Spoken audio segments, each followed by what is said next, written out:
Hola a todos. Gracias por venir a acompañarme por este paseo por las constelaciones zodiacales y la mitología.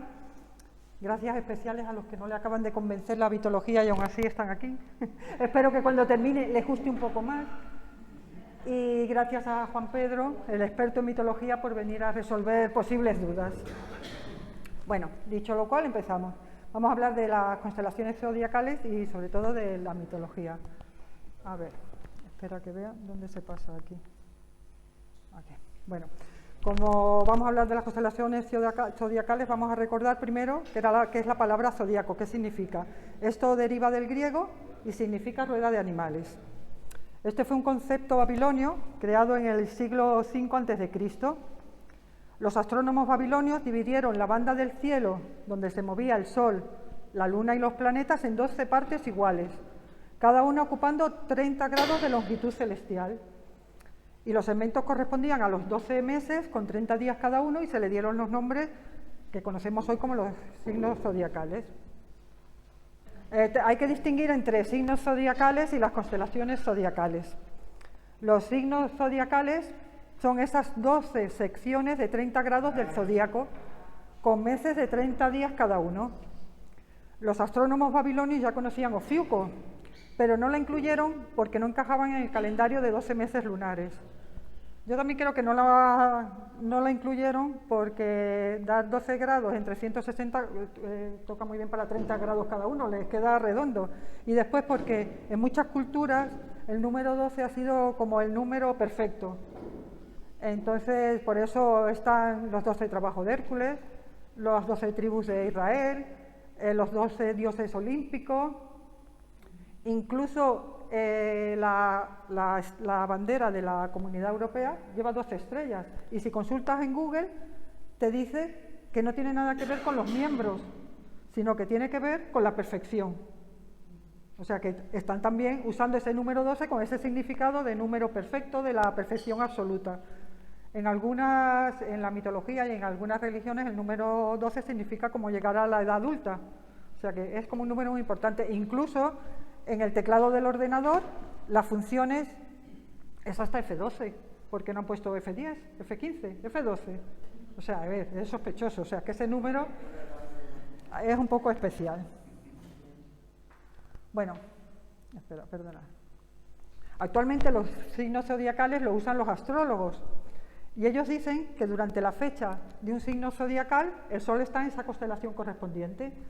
Y yo digo que dicen porque en la actualidad los signos zodiacales están cerca de un mes por delante del momento en que el Sol se encuentra en esa constelación. Porque estas fechas fueron establecidas hace más de 2000 años y han variado debido a la precesión de los equinoccios. Ya sabemos que nuestro planeta es como una peonza, está aplanado en los polos y se ensancha en el ecuador, y eso hace que se tambalee mientras gira como si fuera una peonza. Y lo que hace es trazar un cono. Espérate a ver si lo puedo señalar. Aquí se ve, si lo estoy señalando. Ah, no, no se ve. No se puede. ¿Queréis que? Ay, que me he pasado, espera. Con este, y ahora así con esto. Y aquí eliges láser. ¿Este? Ah, vale. Vale. Entonces, traza un cono de 23 grados y medio de radio con su eje, y cada vuelta alrededor de este cono, dura 25.800 años. Este movimiento altera muy lentamente la vista del zodíaco desde la Tierra. Igual que antes, en la actualidad el Sol pasa por Ofiuco, desde aproximadamente el 30 de noviembre al 17 de diciembre. Y para la astrología, estos días pertenecen a Sagitario, y ellos se defienden diciendo que ellos usan el zodíaco tropical, que está ajustado a las estaciones y no a las posiciones de las constelaciones.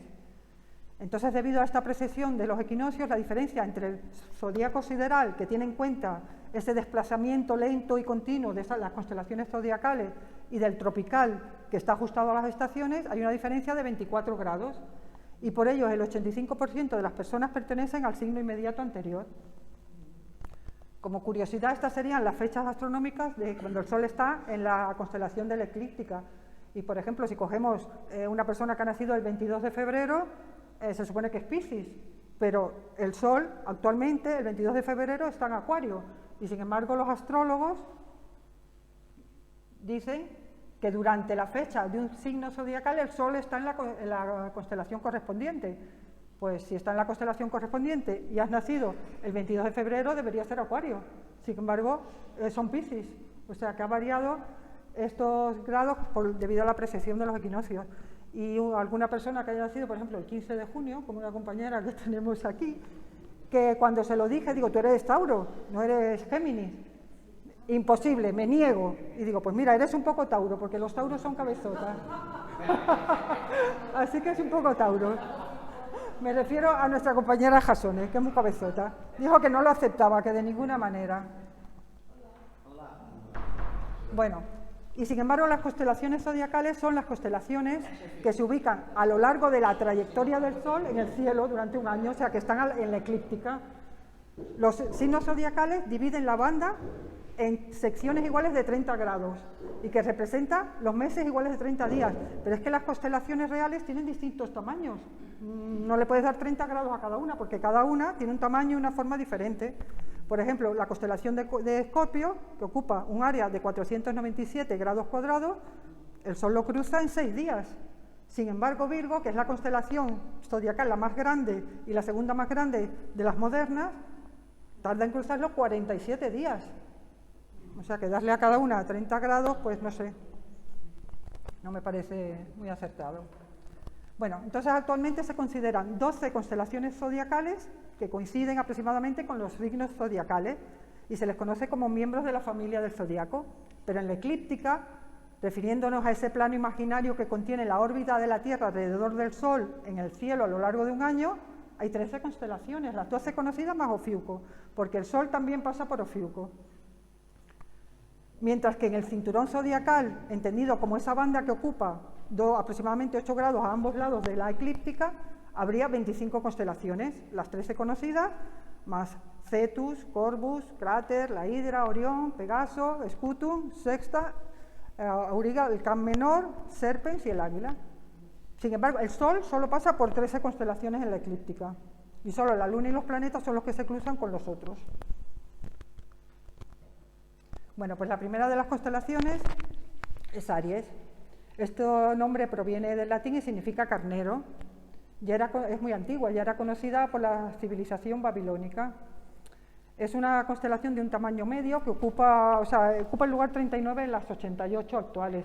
Ya sabemos que en 1929 la Unión Astronómica Internacional se reunió y dividió el cielo en 88 partes, 53 en el hemisferio sur y 35 en el norte.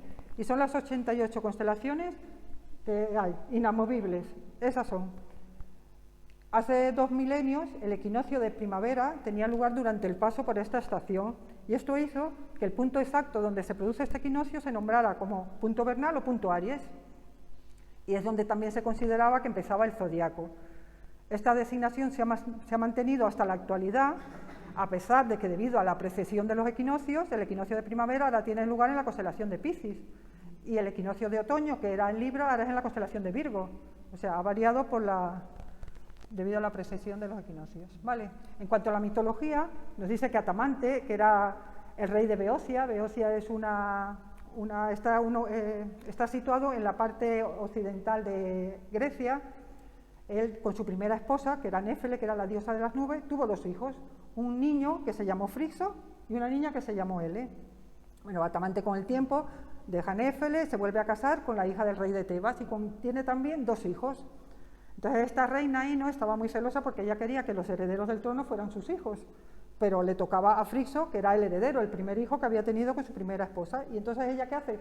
Los planea matarlos. Y entonces lo que hace es que arruina la cosecha de maíz y logra que el rey, sin sospechar que es Ino la que está planeando todo eso, envíe mensajeros al oráculo de Delfos para ver por qué está sucediendo esto.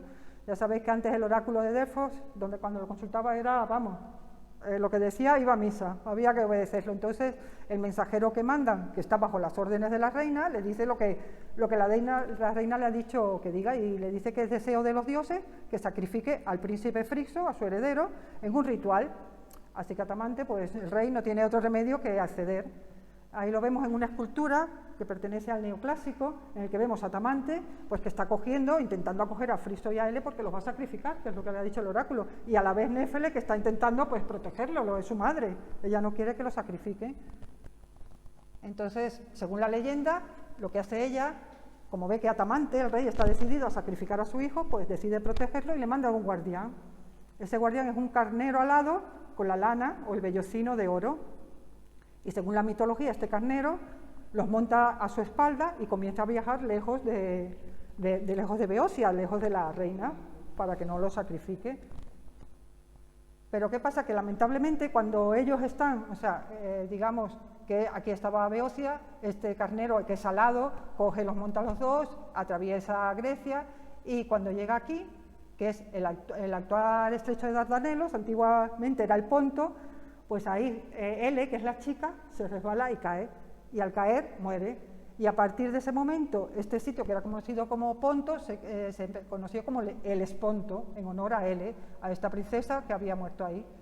Este carnero sigue, va por el Mar Negro hasta el este y llega a Georgia, que era la antigua Cólquida.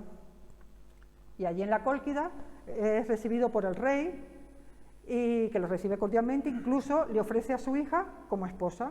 Entonces, pues Frixo, agradecido, lo que hace es sacrificar ese carnero en honor a Zeus y le obsequia la lana dorada al rey. Y él la coloca en un lugar sagrado, custodiado por un horrible dragón que nunca duerme. Y es de ahí de donde Jasón y los argonautas deberán rescatarlo, según la leyenda del vellocino de oro. Ya sabéis que Jasón era el heredero de una ciudad que se llamaba Iolco. Su padre le quitaron el trono, se lo quitó el hermanastro del padre, y él cuando creció, él quería el trono. Y entonces va a Pelias, que era el que tenía el trono, a decirle, a ver, el trono era de mi padre, a mí me toca. Y Pelias le dijo, pues te voy a mandar una empresa imposible para que me demuestres que eres capaz, que a ti te mereces el trono. Vete a buscar el vellocino de oro que está en la Cólquida y que lo está custodiando ese horrible dragón.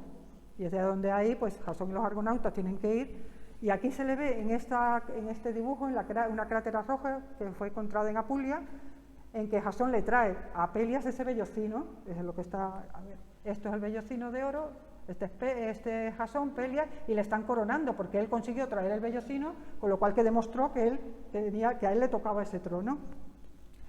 Zeus inmortaliza a este carnero por su coraje, por haber salvado a Frixo, a Ele, y los coloca en el cielo como la constelación de Aries. Y esto, como curiosidad, el poseer este carnero significaba que ostentaba el poder. Y por eso se puede ver este toisón de oro, esta es la fachada de la Universidad de Alcalá. Y este es el escudo de Carlos I de España y V de Alemania, que es un Austria, que procede de los Habsburgo, y ellos tomaron en su escudo este vellocino de oro como señal de poder, como señal de que ellos eran, por los reyes los que mandaban. Vemos el escudo de Carlos V con el águila bicéfala, las torres de Hércules, las dos coronas de los dos del Sacro Imperio Romano y de la corona de España, que era lo que tenía Carlos I de España y V de Alemania, y el vellocino. Sí que si pasáis por la universidad y no lo habéis visto, fijaros que está en el escudo de Felipe VI, del actual rey, también lo lleva, porque lo llevan todos los austrias. ¿Y dónde está el vellocino? Que no lo veo. Debajo del escudo, ¿no? Esto de aquí. Vale. Vale, pues fijaros. La siguiente constelación es la constelación de Tauro, el toro. Está situada en el hemisferio norte de la esfera celeste. Esta fue escrita por Claudio Ptolomeo en el siglo II. Ya sabéis que Claudio Ptolomeo clasificó 1022 estrellas en 48 constelaciones en una obra que se llamó el Almagesto. Él vivía en Alejandría y clasificó las estrellas que veía, las que podía ver. Y esta constelación,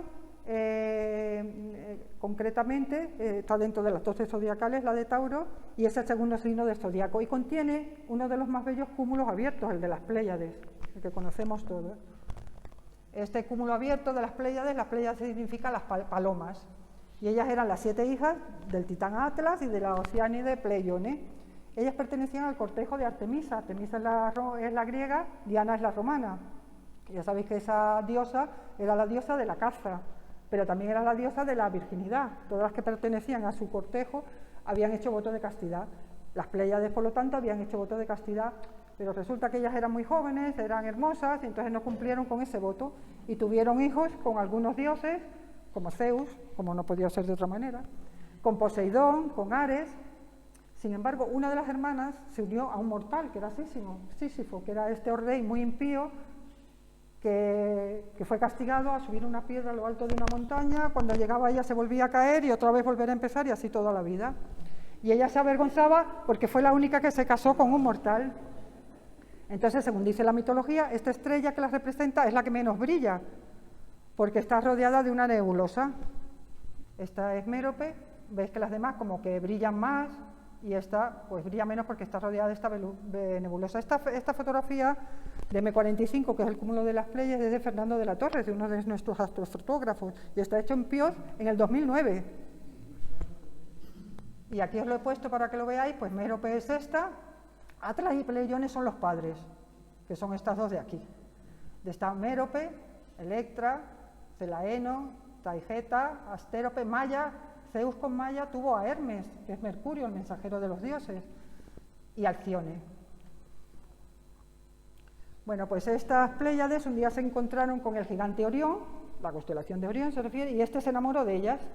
Él las persiguió durante 5 años, pero las hermanas, que no querían saber nada de él, le suplicaron a Zeus que las librase de este gigante, y Zeus, para que pudiera huir, las transformó en palomas y más tarde en estrellas, y las puso encima del lomo del toro, la constelación de Tauro, para que las protegiera, y dicen que allí sigue todavía mientras el gigante Orión continúa persiguiéndolas. Por eso vemos la constelación de Orión y el toro como enfrentado a Orión y las Pléyades encima de su lomo, que está ahí para protegerlas. En la mitología, este toro representa al toro blanco en que se transformó Zeus. Ya sabéis que Zeus se podía metamorfosear en lo que quisiera, y se metamorfoseó en un precioso toro blanco para raptar a la princesa Fenicia a Europa. Fenicia es la actual Palestina, y nuestro continente Europa se llama así por esta princesa Fenicia.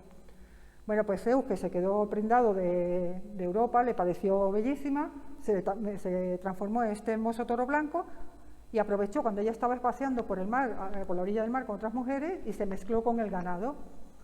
Europa, que vio entre el ganado ese toro que era especialmente diferente a los demás, era blanco, era muy bonito, se acercó a él, y al ver que era manso, pues incluso se subió encima de él, y es el momento que aprovecha a Zeus para raptarla y llevarla a Creta. Una vez en Creta, él se presenta a la princesa Europa como el dios de los dioses, y bajo un árbol la seduce. Si vais a Creta, todavía hay un árbol que dice que desciende de ese árbol en el que Zeus sedujo a Europa, y el árbol tiene hasta el cartel. Y bajo este árbol, Zeus sedujo a Europa. Bueno, eso trae turistas, digo yo. Bueno, juntos tuvieron 3 hijos, que es Minos, Sarpedón y Radamantes. Minos es el futuro rey de Creta, el que construiría el famoso laberinto para albergar al Minotauro. Y bueno, Zeus con el tiempo vive con Europa, está muy enamorado, la quiere muchísimo, pero es el dios del Olimpo y él tiene que volver al Olimpo. Entonces permite que Europa se una a Asterión, que es el rey de Creta en ese momento, y este rey adopta a sus 3 hijos, a Minos, a Sarpedón y Radamante. A la muerte de Asterión, el rey que era el rey de Creta, pues los tres quieren ser el rey, dicen que tienen derecho, que igual uno que para otro, pero Minos dice que él es el más fuerte, el más inteligente, y él quiere ser el rey. Entonces pide ayuda a Poseidón es Neptuno, el dios de los mares, para que le ayude. Bueno, y este decide ayudarle y le hace que emerja de las aguas un toro, que es el famoso toro de Creta. ¿Por qué un toro? Porque es como el símbolo de la civilización mediterránea, como diciendo, yo apoyo a Minos. Entonces Poseidón hace emerger ese toro, que se llama el toro de Creta, pero le dice que una vez conseguido el trono, lo tiene que sacrificar ese toro en su nombre, en honor a Poseidón. Bueno, finalmente Minos es coronado rey, pero Minos olvida de sacrificar al toro, decide usarlo como semental, y ¿qué pasa? Que Poseidón pues se enfada un poco, y entonces decide enloquecer a la mujer de Minos, a la reina, y hace que ella se vuelva loca y quiera yacer con ese toro de Creta. Ella dice que está enamoradísima, que ella quiere estar con ese toro. Entonces consulta a Dédalo, que era un inventor, un sabio, y le dice que a ver, de qué forma que ella tiene que estar con ese toro. Entonces Dédalo lo que hace es construir una vaca de madera, una vaca hueca, para que ella se introduzca y pueda estar con el toro de Creta. Este toro de Creta es el que Hércules en uno de sus trabajos tiene que domar. Y aquí vemos en esta pintura al fresco que está en el Palacio de Té de Mantua del siglo XVI, en el que está Dédalo ayudando a la reina a introducirse en esa vaca que está hueca, aquí lo vemos, y que ellos están mirando pues, a este toro que, bueno, que ella dice, va por ti voy.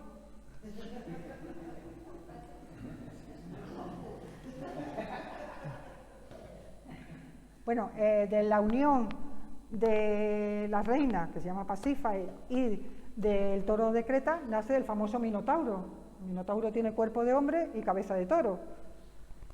Minotauro, vale.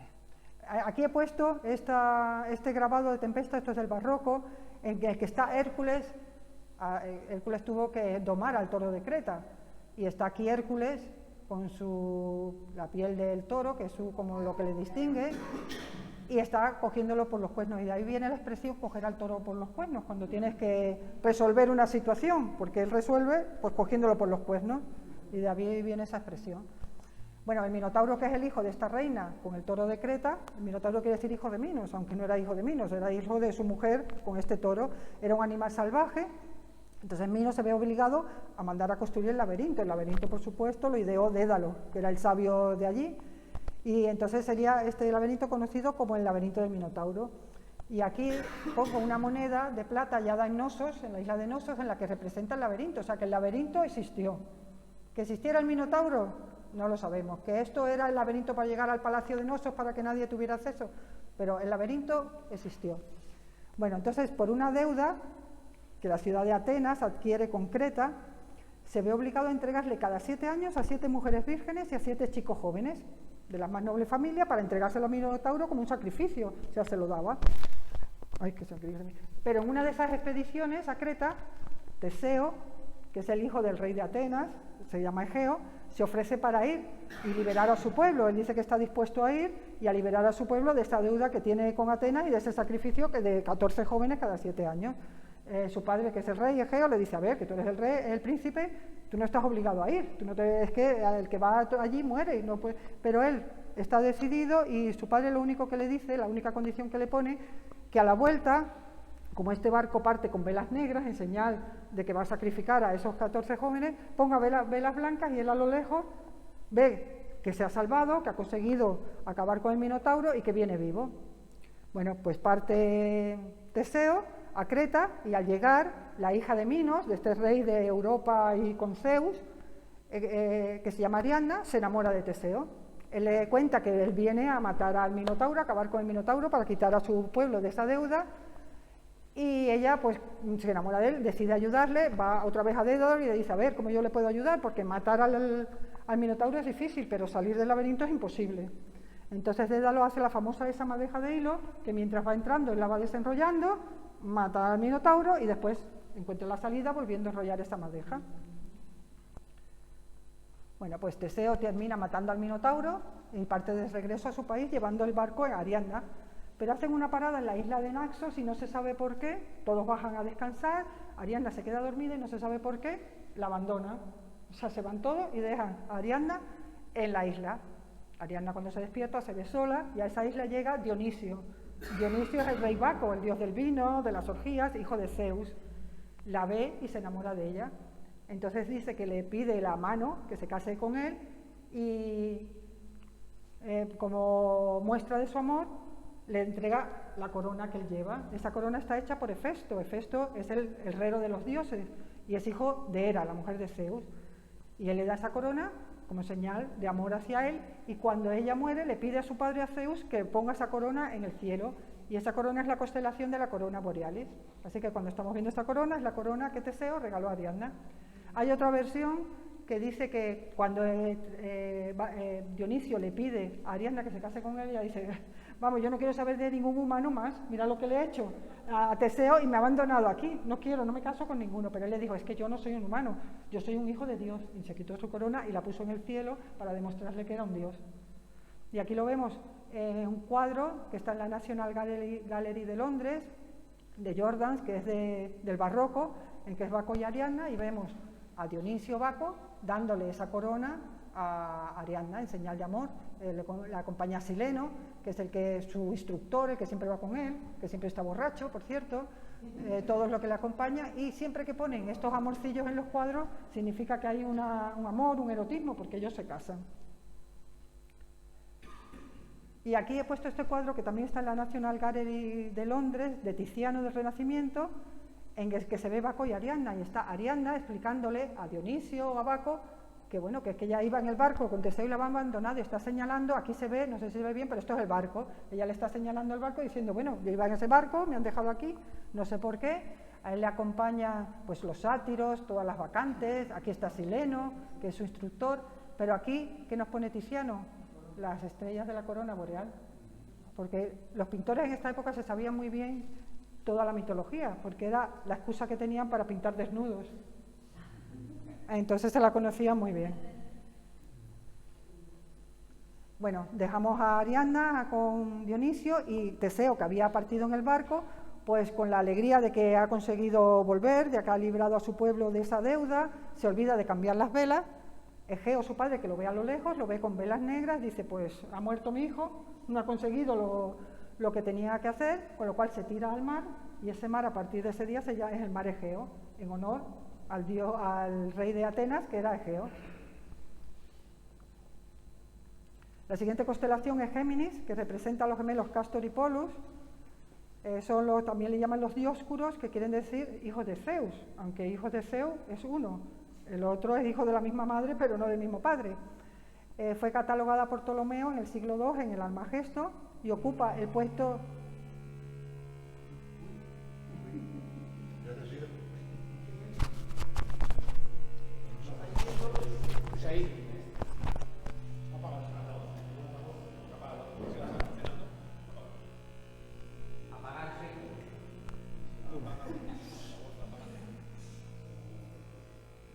Si lo desconectamos, ¿se apaga? Ya, vale. Fue catalogada por Ptolomeo en el siglo II y ocupa el puesto 30 de las 88, o sea, tiene un tamaño medio. En la mitología nos dice que Leda, que estaba casada con el rey de Esparta, que era muy hermosa, y estamos en lo de siempre, Zeus, pues la vio tan bella y se antojó de ella.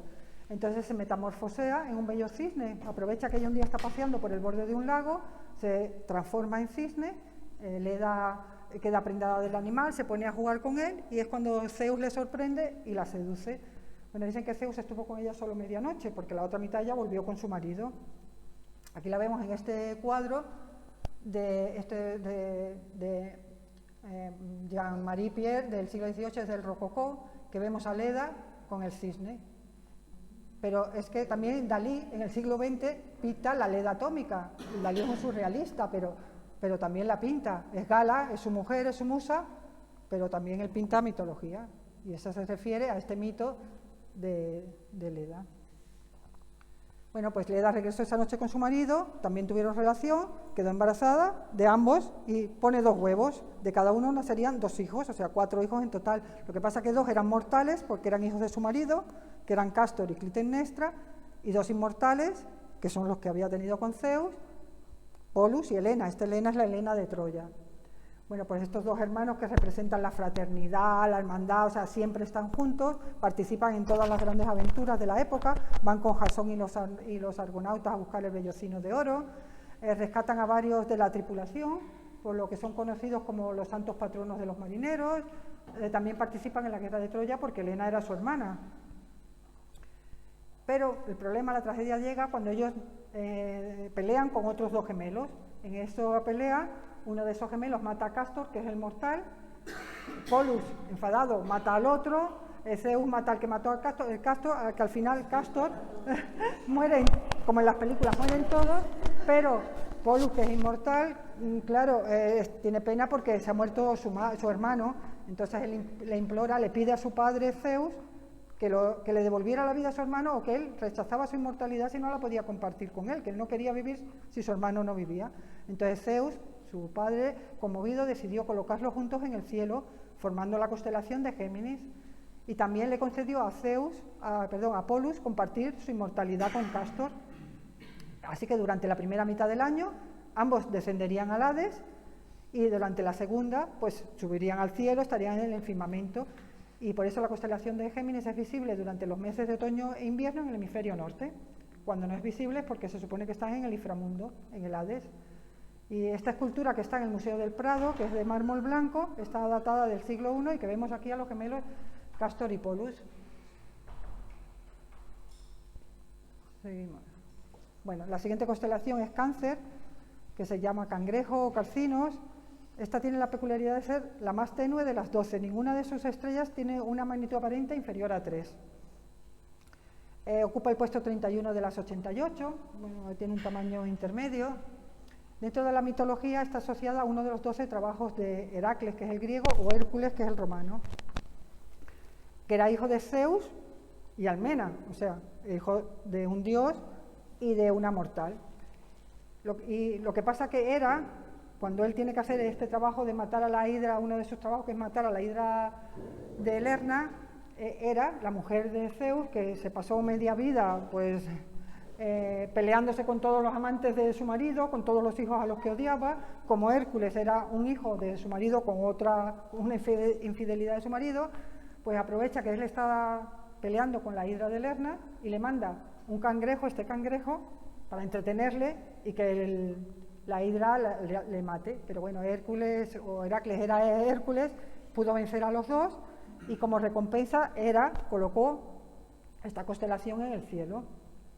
Esta constelación de Cáncer, como es la menos luminosa, siempre ha sido temida por muchas culturas, y ellos veían dentro de sus límites como era una zona oscura, una senda por la que las almas de las personas fallecidas conectaban con el más allá. Y de ahí que ellos ya conocían la enfermedad del cáncer, que para ellos era una enfermedad desconocida, una enfermedad oscura, una enfermedad temida, y por eso le pusieron ese nombre, cáncer, de ahí viene. Aquí lo vemos en un cuadro de Zurbarán, del barroco, del siglo XVII, que Hércules lucha con la hidra. Vemos a la hidra era un monstruo que tenía 100 cabezas, y él, pues lo que hizo, iba cortando las cabezas para matarla, pero es que esta hidra, por cada cabeza que cortaba, salían 2. Entonces, ¿qué hizo? Se ayudó de su sobrino, que se llamaba Iolao, y cuando él cortaba una cabeza, su sobrino las cauterizaba, y fue la única forma. Pero él en sí tenía que hacer 10 trabajos, pero le pusieron 12 porque en 2 le ayudaron, y uno fue uno de estos, que le ayudó su sobrino. Él se suponía que sus trabajos lo tenía que hacer él solo. Y aquí pongo la constelación de Cáncer, que está al lado de la hidra, porque están relacionadas en la mitología.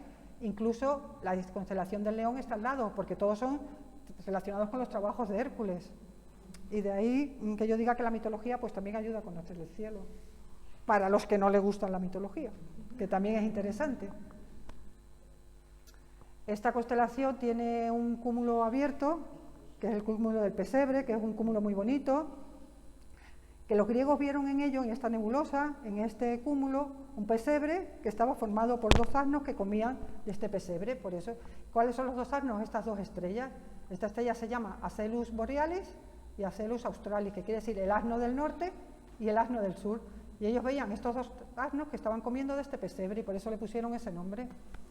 ¿De dónde salían estos asnos? Pues Eratóstenes dijo que los dioses, que Dionisio o Baco, este que hemos hablado antes, y Sileno, que era su instructor el que le acompañaba, durante la titanomaquia, que era la guerra entre dioses titanes y los olímpicos, ellos, que estaban a favor de los olímpicos, claro, cabalgaban sobre estos asnos, y los rebuznos de los asnos espantaban a los titanes y les ayudó a ganar. Y entonces, como recompensa, los convirtieron en estrellas y los pusieron en el cielo, a estos 2 asnos. Por eso están ahí. Y esta fotografía, que es de otro de nuestros astrofotógrafos, de Figarsi, está tomada en Yela en febrero de este año. Está este cúmulo. Este cúmulo tiene 1000 estrellas. Parece que ahí no hay muchas, pero es que el 68% son enanas rojas, que al hacerle un zoom es que se ve muy bien. Mirar todas las estrellas rojas, claro, parece que no tiene muchas, pero es que muchas. Aquí todo esto son estrellas del cúmulo y son enanas rojas. La siguiente constelación es Leo, ocupa el puesto 12 de las 88 de las modernas de la Unión Astronómica Internacional. La mayor parte de ellos lo tiene en el hemisferio boreal, y bueno, está localizada en la eclíptica, claro, como todas las zodiacales. El asterismo que la representa es un león, aquí lo veis, mirando hacia el oeste, con lo que es la melena y la cabeza formando una interrogación. ¿Veis aquí como una interrogación? Pues lo forman estas 6 estrellas, en la que el punto de la interrogación sería el Regulus, la estrella alfa de la constelación del León. Bueno, esto es un asterismo, porque todas las constelaciones ya sabéis que tienen muchísimas más estrellas. El asterismo es un grupo de estrellas en esa constelación que nos evoca una imagen, nos ayuda también a orientarnos. Asterismos puede haber los que queramos. Entonces, en este asterismo, antiguamente veían pues este león, esto incluso de nébola, que quiere decir cola, que todo lo que está de nébola, todo es cola. Por eso aquí veían la cola del león, la cabeza del león. Pero bueno, en los asterismos cada uno puede ver lo que quiera. Y yo ya estoy casi convencida que veo un ratón, como Marian, porque nuestra Marian no ve un león, ve un ratón. Ella ve aquí el hociquito, las orejas y la cola del león. Así que aquí la pongo, en la que ella insiste que ve un ratón.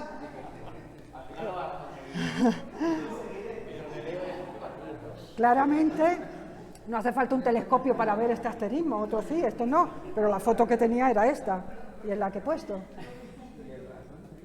Y en la mitología Leo, la constelación de Leo corresponde al león de Nemea, que era un animal invulnerable, y que Hércules fue el primer de los trabajos de Hércules, matar al león de Nemea.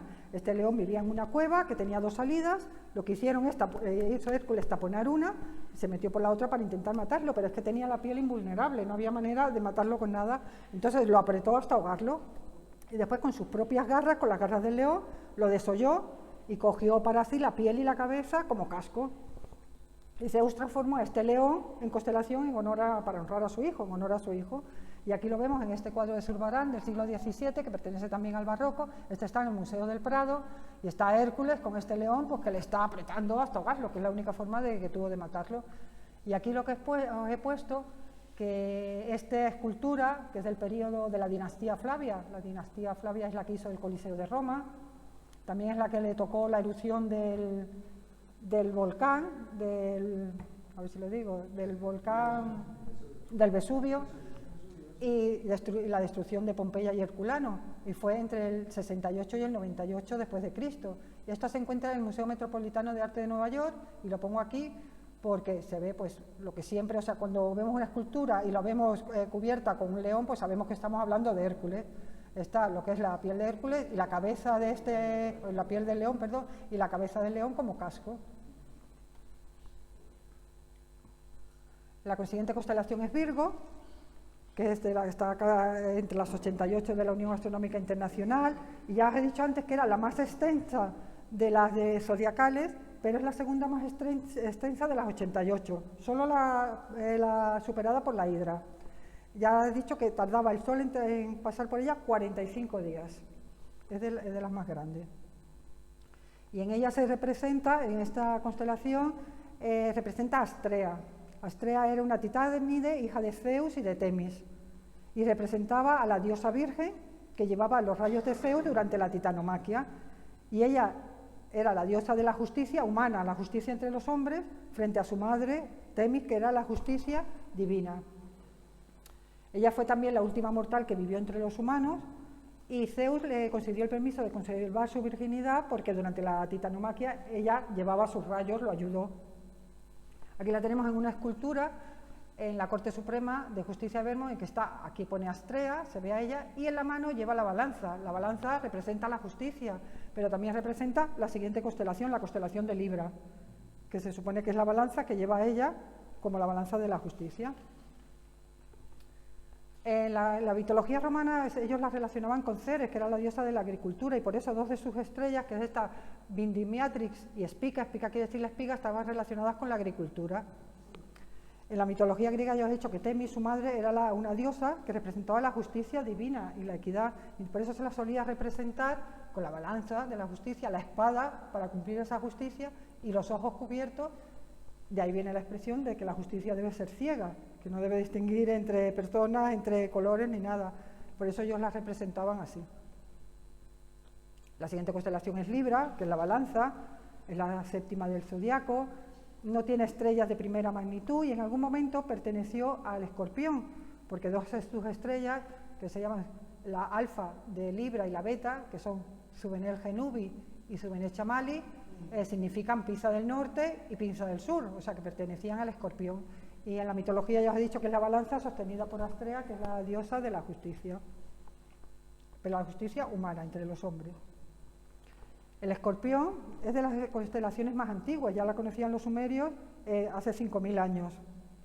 Ocupa el puesto 33 de las 88, o sea, tiene un tamaño medio, pero es muy llamativa, no solo porque por la forma que recuerda a un escorpión, sino por el considerable brillo de sus estrellas. Todas sus estrellas principales brillan mucho, con lo cual es una constelación que se ve muy bien y desde luego parece un escorpión, o sea, que se asemeja mucho. No todas se asemejan así, ya nos gustaría. En la mitología está relacionada con Orión, con la constelación de Orión, porque Orión era un gigante mitológico, famoso, era hijo de Poseidón, el dios del mar. En unas versiones es hijo de Euríale era hija de Minos, este rey de Creta, que era padre también de Ariadna. En otra versión es hijo de Gea, pero era tan alto, era enorme, era gigante, que su padre Poseidón, el dios del mar, le dio el don de caminar por el mar. Él caminaba, ponía los pies en el fondo del mar y todo su torso quedaba por encima, era enorme. Lo que pasa es que Poseidón tenía un carácter un poco problemático, intentó violar a Mérope, no la Mérope de las Pléyades, sino la hija de Enopión. Enopión era el hijo de Dionisio y de Ariadna. Pues en venganza hizo que le quitaran los ojos al gigante y los cegaran y los expulsaran de sus tierras llevándolos al mar. Más adelante Helios, el dios del sol, le curaría, y por eso en este cuadro de Poussin del 17, que es del clasicismo, está Orión ciego, se llama Orión ciego, busca el sol naciente, porque está buscando a Helios para que le devuelva la vista. Este gigante, bueno, está enfadado por todo, porque claro, intenta con Mérope, intenta con las Pléyades y nada, no hay manera, nadie le deja, pues se dedicó a matar a todo bicho viviente, ya fuera fiera, ya fuera inofensivo, por lo que Gea, su madre, o en unos casos, en otros no, le suplica que, bueno, que deje de matar a todo ser viviente, que ella es la madre de la tierra y está matando a sus hijos. Y él dice pues que no está dispuesto. Entonces ella le envía una criatura para matarlo y es un escorpión. Orión acostumbrado a luchar con animales salvajes, considerablemente grandes, mucho más peligrosos, pues menospreció al animal. De ahí que no hay que menospreciar a nadie pequeño, porque el animal le picó y acabó con su vida. Como gratitud Gea, con lo cual Escorpión en el cielo, formando la constelación, pero en el extremo opuesto a Orión, porque se convertirían en enemigos. Por eso cuando uno sale por el este, el otro se mete por el oeste, nunca coinciden. Una brilla en el verano y la otra en el otoño. Y aquí lo que os he puesto es el dibujo de esta constelación de Orión, que pertenece a la uranometría. Es un atlas que hizo Bayer en el siglo XVII. Bayer también es el que propuso llamar cada estrella de la constelación por las letras del alfabeto griego, las estrellas que se llaman alfa, beta, gamma, pues fue este astrónomo alemán el que lo propuso. Bueno, la constelación de Sagitario, que es el arquero, es la constelación más grande del hemisferio sur y ocupa el 15 de las 88, o sea, que es bastante grande. Cuando miramos esta constelación estamos mirando al centro galáctico, con lo cual es muy importante. Y en la mitología representa al centauro Quirón, que era hijo de Cronos y de una ninfa que se llamaba Filira. Cronos es Saturno. Estaba persiguiendo a esta ninfa y ella cogió y se transformó en yegua para huir de él más rápido, y él cogió y se transformó en caballo y la poseyó. Cuando Rea, la mujer de Cronos, lo descubre, Cronos la abandona, ella que está embarazada, luego tiene esta criatura que es mitad caballo y mitad hombre, y ella la abandona, pues asombra de esa criatura, ella lo abandona, y Apolo, el hermano de Artemisa, es la que lo recoge y le enseña las artes de la ciencia, la adivinación, le transmite toda sabiduría, incluso a Artemisa, su hermana, le instruye en medicina, en la caza, con lo cual llega a ser un centauro muy sabio, al contrario que todos los centauros en general, que son pues malos, siempre están en peleas, siempre están borrachos, siempre están de juerga. Pues él llega a ser un centauro muy sabio, incluso adoctrina, es el profesor de grandes héroes como Hércules, Aquiles, Jasón, Cástor y Polus, Teseo, incluso el hijo del propio Apolo, que se llama Asclepio. Asclepio es la constelación de Ofiuco.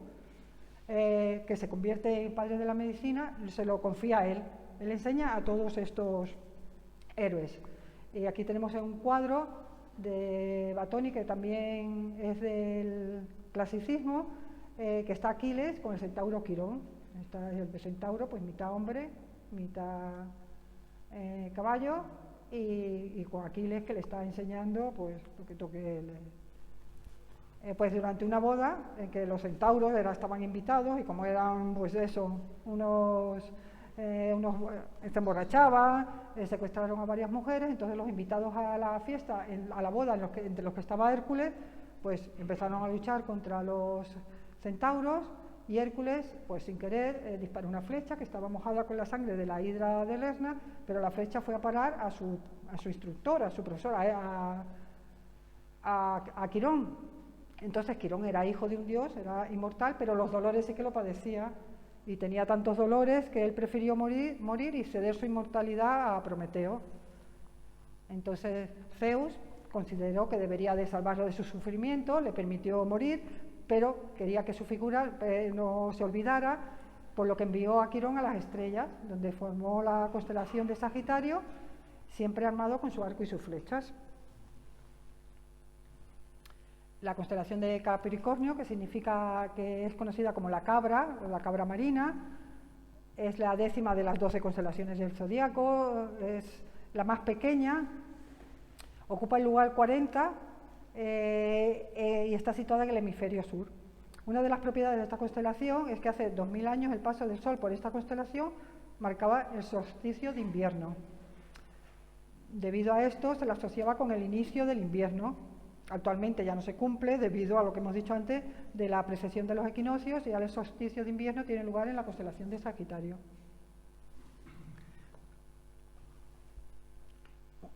En cuanto a esta constelación, tiene dos mitos, uno que la asocia al semidios Pan, que era un sátiro, mitad hombre, mitad cabra, que lo estaba persiguiendo un monstruo tifón, y él sabía que si se lanzaba al río se escapaba de este monstruo. Entonces, al meterse, se convirtió la mitad de su cuerpo en pez y la otra mitad en cabra, y en honor a su astucia el dios Zeus le recompensó con una constelación en el cielo. Aquí lo vemos, que tienes la mitad pez y la mitad cabra.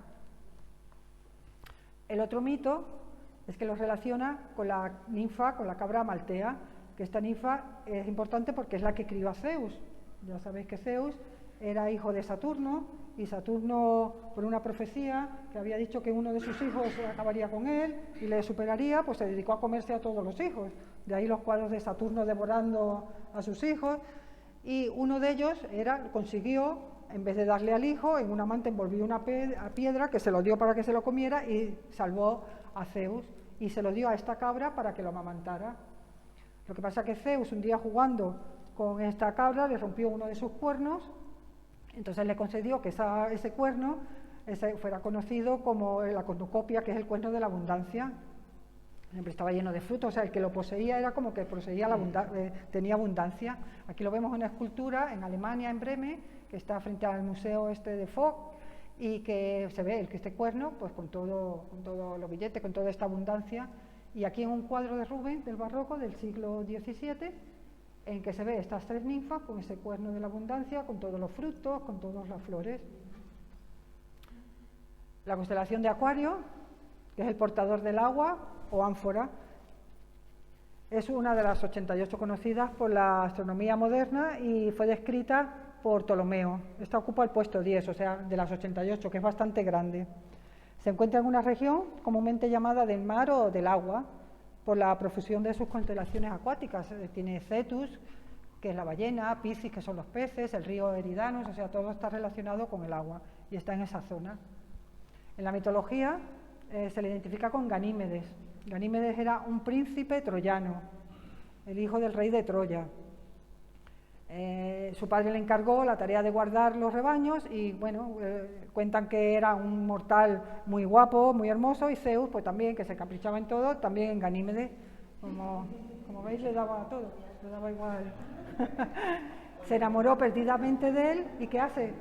Se convirtió en águila, que es la constelación del águila, y para raptarlo y lo lleva al Olimpo, y allí lo convierte en el copero de los dioses, es el que es encargado de servir el vino. Aquí vemos este cuadro de Rubens, del barroco del siglo XVI, en el que vemos, este está en el Museo del Prado también, y vemos a Zeus transformado en el águila y que está raptando a Ganímedes, que lo veis ahí, pues es muy guapo, muy hermoso.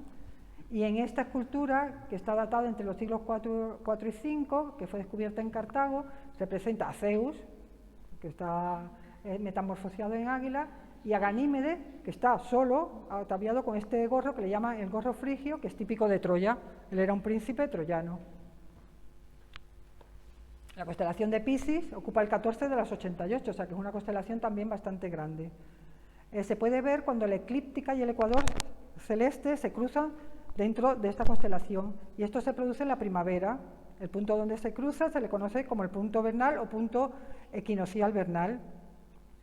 Esta estrella, su estrella alfa se llama Alrisa, y lo pongo aquí porque en la mitología la constelación de Piscis se refiere a Venus y a su hijo Cupido, o en la mitología griega Afrodita o Eros.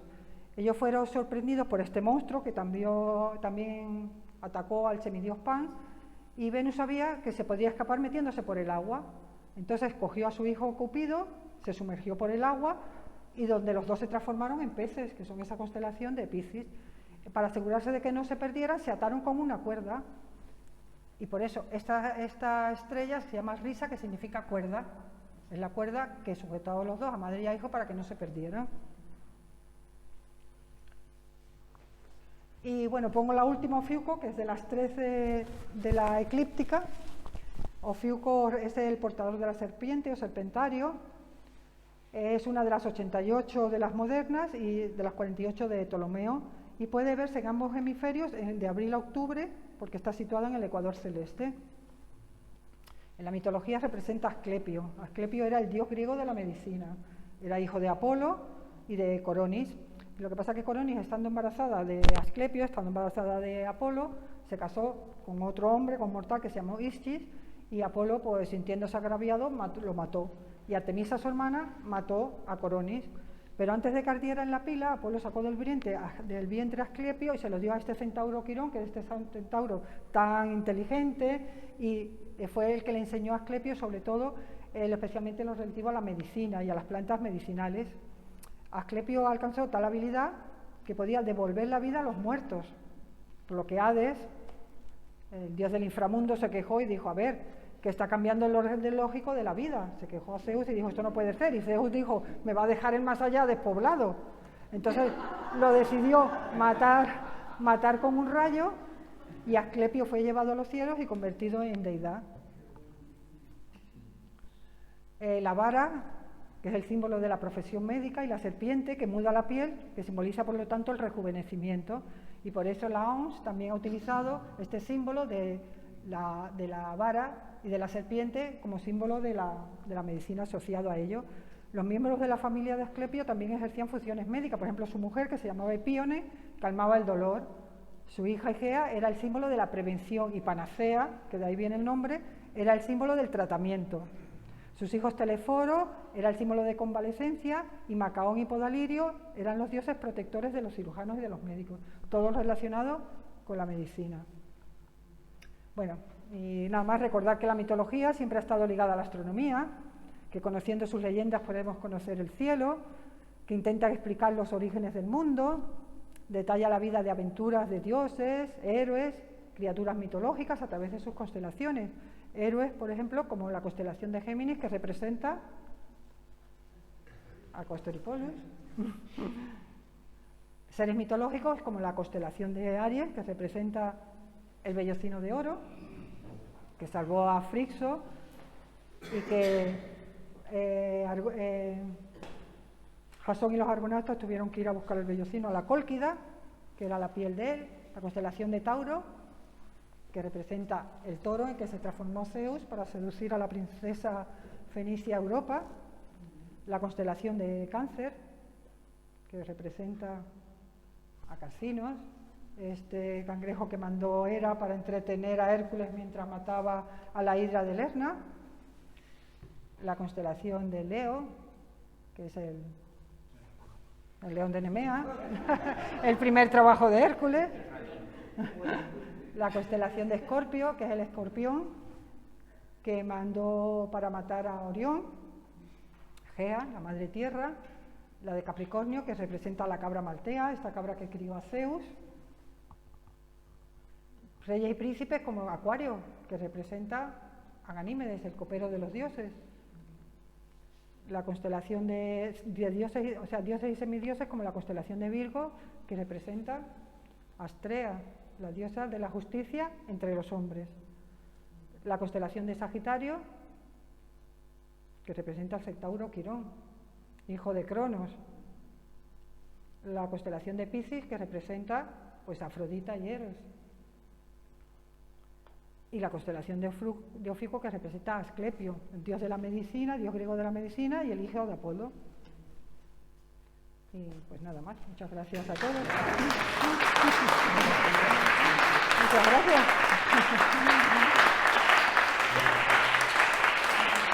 Gracias.